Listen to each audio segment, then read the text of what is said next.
Yes, people, hope you're well. Welcome to the Wednesday morning live show. Hope you're all well. Please do smash that like button, subscribe on the road to 3,000 subscribers at 2,830. Hopefully, you can get there by the end of the month. Please do help out with that if you can. Right. Dana White. Always seems to have a bee in his bonnet.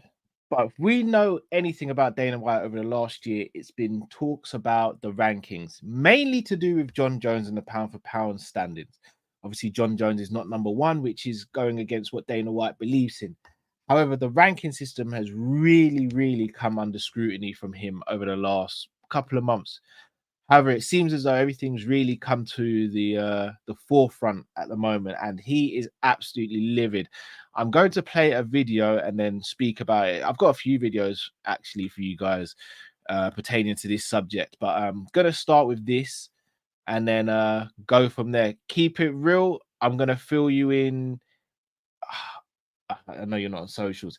It's in the process of being sorted out, so just know it's almost there. Hopefully by the next stream you should be all good. But yeah, gonna share my screen and then play Dana White video and then discuss it. So hopefully you guys can all hear it and we go from there. All right, here we go. I know it's reversed. Can't see it on here, but the moron strike again. Khalil Roundtree fights that badass fight against Pereira, and the morons rank him number 8. Keep him at number 8. Literally this week, I have a meeting to try to fix the rankings and get all these know-nothing, do-nothing motherfuckers out of it. So hopefully this week I get this fixed. Have a great day, everybody. All right, here we go. I know it's reversed. So Can't Dana see it on White, here, but the moron strike again. Not too happy. Okay, I'm going to bring up the UFC rankings now and explain where I disagree with Dana White on this. Everyone knows I rate Khalil Roundtree extremely highly. I even predicted him to beat Alex Pereira. That's how highly I rate him. And it's the fight I wanted to see in the light heavyweight division for over a year now. And I've been protesting and hoping it happened. So when it happened, I was over the moon. Khalil Roundtree Jr. is currently ranked number 8. This is before and after his fight with Alex Pereira. Ahead of him, you've got Krylov, you've got Uzdemir, Rakic, Blachowicz, Hill, Ankalaev, and Prohaska, and then obviously the champion Alex Pereira. Is Khalil Roundtree the 8th best in the world? Honestly, we don't know. And the reason I say that is because styles make fights. Khalil Roundtree lasted longer in there than anyone apart from Israel Adesanya. However, could you say on the basis of that he's better than Yuri Prohaska then, who only lasted 2 rounds the last time he fought Alex Pereira and was brutally knocked out? Could you say he's better than Jamal Hill, who only lasted less than a round with Alex Pereira? You maybe could make those arguments. And Dana White could make those arguments and go, well, look how well he fought in comparison to those two guys. He should be in the top 5. Okay, well, if we're going to do that premise, should Jan Blachowicz be number 1 then? Because he took Alex Pereira to a split decision. Do you see where I'm going with this, guys? You see where the inconsistency is and why Khalil Roundtree couldn't be moved up? I'm going to do something even crazy. I'm going to scroll down. Who's that underneath Khalil Roundtree in the rankings? Johnny Walker. Wasn't it Johnny Walker who brutally knocked out Khalil Roundtree? Yeah, it was some years ago, but based on history, which is why Dana White believes John Jones should be pound for pound number 1, should Johnny Walker be ahead of Khalil Roundtree? Again, the answer is no. And this is my issue with Dana having to go at the rankings on this situation here. If you move Khalil Roundtree up to let's say you move him up to number 4, you've now moved Blachowicz down, you've moved Rakic down, Uzdemir and Krylov down without them losing a fight. That's not fair. That only becomes fair if Roundtree had won the fight. You can't just swap someone around because they had a good outing. Wins and losses mean something. If wins and losses don't mean anything, then wins and losses shouldn't even be, there shouldn't be a ranking system. I get Dana's frustrated with the rankings, as we all are, but he's picking the wrong battles here, in my opinion. And look, here's another video where he goes on to explain some other things, and it's challenged a little bit on this as well. I don't think that it's right that we would do the rankings, no matter how unbiased you try to be. It's impossible. And I'll be honest with you. There are some fighters I don't like. There's fighters that I really like. And there's things that are good for the business. There's things that you might think I don't want in our hands at all. Not mine, not Sean's, not Mick's, not Hunter's, nobody's. There has to be a third party that or AI or something that does the rankings. It's impossible not to be biased. And I believe that there's bias with the media too. It's impossible not to be biased. So, no. Okay. So on the one hand, I really rate what Dana White's saying here, and I respect it a lot because he's being honest about it. As human beings, we all have bias. And he's saying he doesn't really want to do the rankings because there are some people he likes and some people he doesn't like. That's fine. So who does it then? You can't moan about the ranking system and then not want to do it yourself or find a way of doing it. So who does it then? Who do you want to do the rankings? So again, he's challenged again here. So the media says he's the number 2 pound for pound guy in the world. Pereira. Khalil was winning on the scorecards when he lost the fight. What? What does that fucking tell you? Where should Khalil be? He fought the number 2 pound for pound, who was judged number 2 pound for pound by the media, and was beating him on the scorecards when the fight finished. And it was an absolute fucking war. Again, to be fair, he got knocked out, though. Okay. In a fucking dogfight. So where does that put him? Did any of these other guys that are ranked ahead of him fight the number 2 pound for pound guy in the world? No, they did not. Then they can be judged when they fight the number 2 pound for pound guy in the world. But to have Khalil stay at number 8 is absolutely fucking ridiculous. And I can't take it anymore. It needs to be fixed. AI isn't coming along fast enough. We need other solutions. Shout out to MMA Junkie for that video. AI, what's AI going to do? Because AI is programmed by people. AI is just not going to come up with it by itself. AI is going to be programmed by people. I can't just switch on ChatGPT, for example, and it just comes up with whatever's on my mind. I have to give it parameters. I have to give it information in order for it to carry out a process. Again, I'm not a fan of how the rankings are, but if I'm going to be honest, I'm not a fan of how the rankings are implemented either. You've got rankings there for a reason. Sugar Sean O'Malley in his first title defense fought Marlon Chito Vera because that's the fight he wanted. What about the 5 people that are ahead of him in the rankings at the time of that fight? Khalil Roundtree Jr., who is one of my favorite fighters, was ranked number 8 and got a title shot. Why didn't Ankalaev get the fight? Why didn't Krylov get the fight?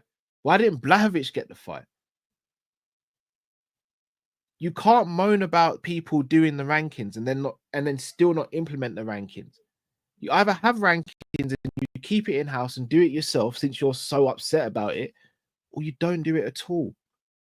But either way, something's got to change, because hearing him rant about this all the time, it doesn't make sense because he's not offering the proper solution.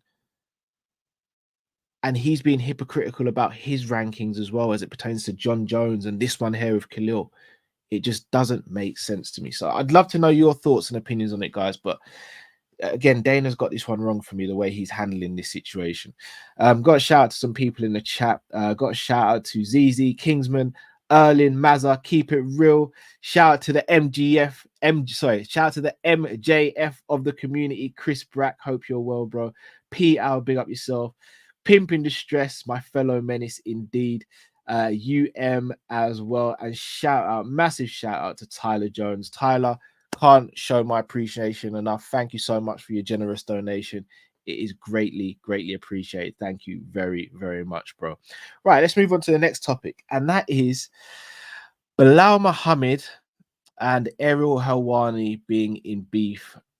It means again, it's getting a bit silly now. Look, everyone knows I'm a bit of an Ariel Helwani fan, so maybe I'm not being the best or most what's the word I'm looking for, most impartial when it comes to this. But Ariel Helwani, for all of his faults, is pretty consistent when he has a thought process.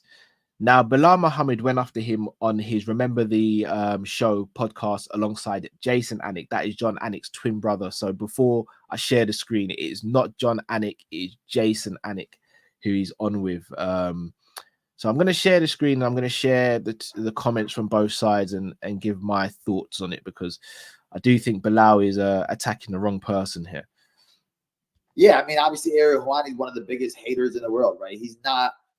He knows what he's doing when he tries to bring these questions to fighters and he tries to get you to hate on him. And he's been wanting to get people to make excuses for why Leon lost his fight. Even Leon's missing, right? He hasn't gone on the show, but he's looking for that. So you're going to ask the guy that won by knockout on that card, like a moron, hey, you know, the time change was a difference for him. So that would mean it was a time change was a difference for Razor Blades too. Maybe that affected Razor Blades.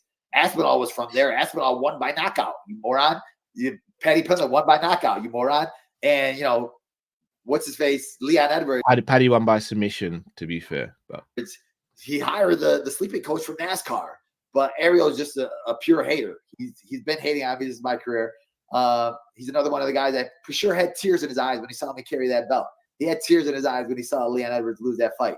I didn't have to go through get the belt by coming on his stupid podcast and, you know, bowing down to him and, you know, hoping that he would say my name for a title shot. I went the hard way. I went the long way. I got it myself. I didn't need nobody's hand. I didn't need I didn't put your hand out for nothing. I got it myself. So for him to keep hating like that, that just shows the type of person he is. He's a clown.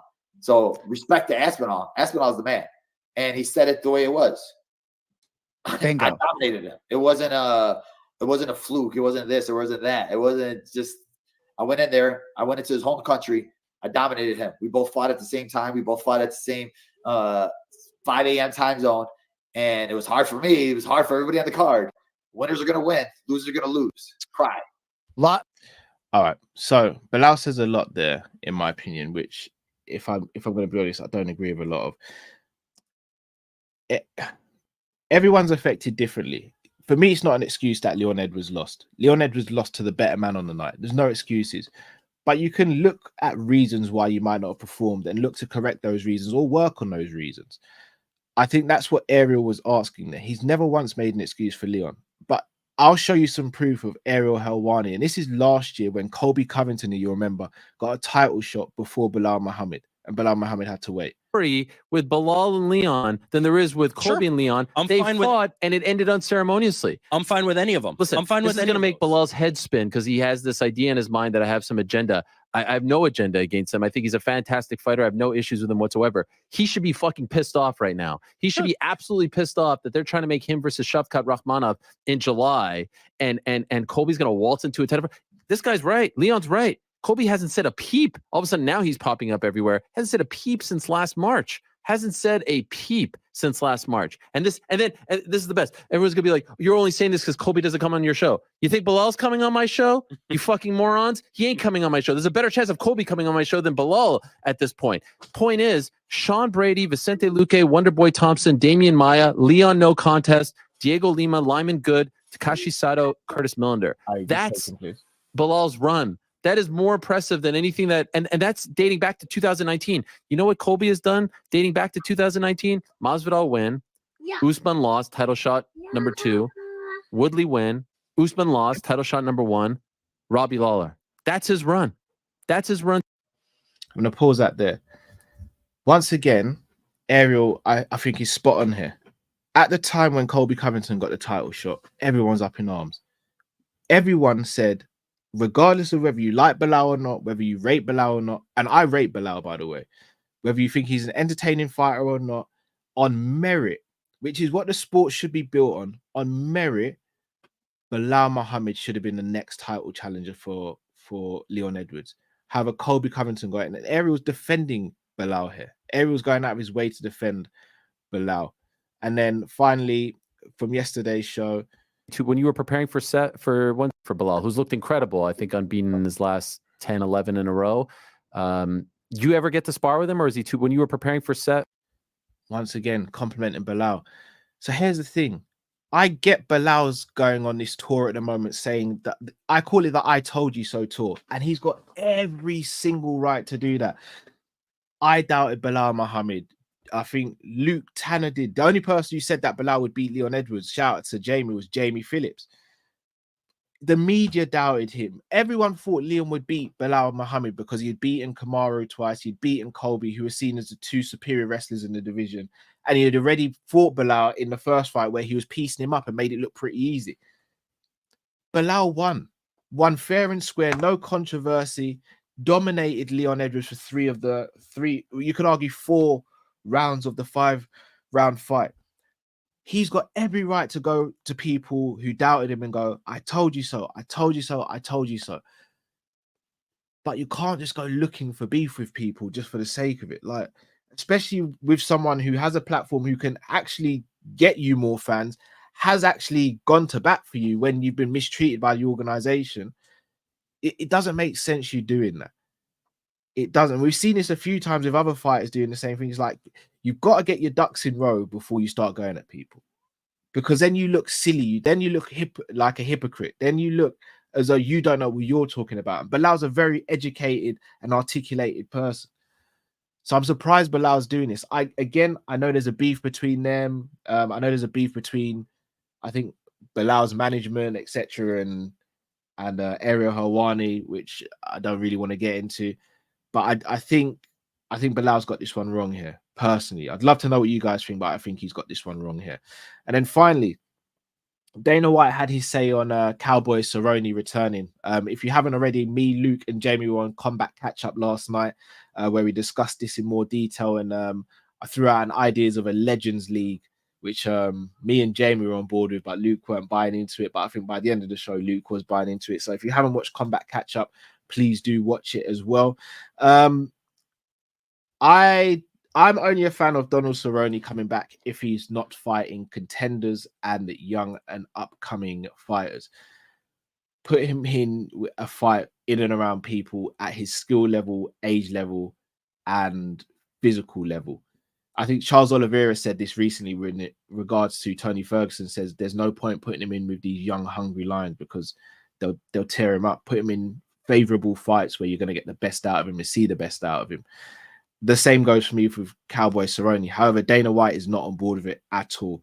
Cowboy and Dana have a really, really good relationship. And I think he's looking at this in terms of a friend, which is a really good way to look at it, and almost going, I just don't want to see my friend get hurt, because this is a dangerous game. This is not football, for example, where you can come back and play a few games, or you might pull a hamstring or something. You could get physical damage in combat sport, which could last a lifetime. You cannot play with MMA. You can't play boxing and all these things. So Dana's right to have these concerns, but ultimately the decision does fall on Cowboy. And whether the UFC sign him or someone else, someone will sign Cowboy because he's got such a big name and reputation. For me, it's just about putting him in the right fights at the right times. I'm not against it. I like the idea of a Legends League, especially if it's the UFC doing it, because then I think it can be controlled and monitored much better. They're the experts in the game as it pertains to MMA. So for me, I'm on board with it. Just wait to see who his fight is announced against. Shout out to UK Ukrut, who says Cerrone versus Diego Sanchez. Yeah, a fight like that, great fight. 2 fighters on about beyond their peak, well beyond their peak. Put them in. If I'm not mistaken, they trained together at Jackson Wink as well. I don't know if they overlapped. I feel like they did. Yeah, a fight like that makes all the sense in the world. So yeah, we will see. We will see. But people, look, it was just a short and sweet one this morning. That's what I say to the missus as well, to make an excuse. But yes, this was the Wednesday morning live show. If you've enjoyed it, please do smash that like button and subscribe if you're new to the channel. I will be back tomorrow with 2 shows probably. One definitely live in the morning, and potentially it will either be a live or a pre-recorded, but there'll be 2 shows tomorrow. There'll be the Thursday Thought Show, where I have a few thought-provoking questions. I might even open up the phone lines and get a couple of you guys to call in. That could be quite decent. And then also going to be doing a preview for the PFL card, which is happening on Saturday. And then I'll be back again on Friday for Fight Friday, just a show, just catching up on things that are going on in the media. And then on Saturday, me, Luke, and Jamie will be here for the PFL watch along as Francis Ngannou makes his return against Ferreira. So, people, thank you so much for joining. Thank you so much for listening. If you haven't already, please do smash that like button. Subscribe if you're new to the channel. On the road to 3,000 subscribers, around 170 away at the moment. So if you can share this video or share the channel with anyone, it would be greatly appreciated. And yes, people, have a fantastic rest of the day wherever you are in the world. And before you go, make sure you subscribe to the Sanderson Show. Take it easy, people.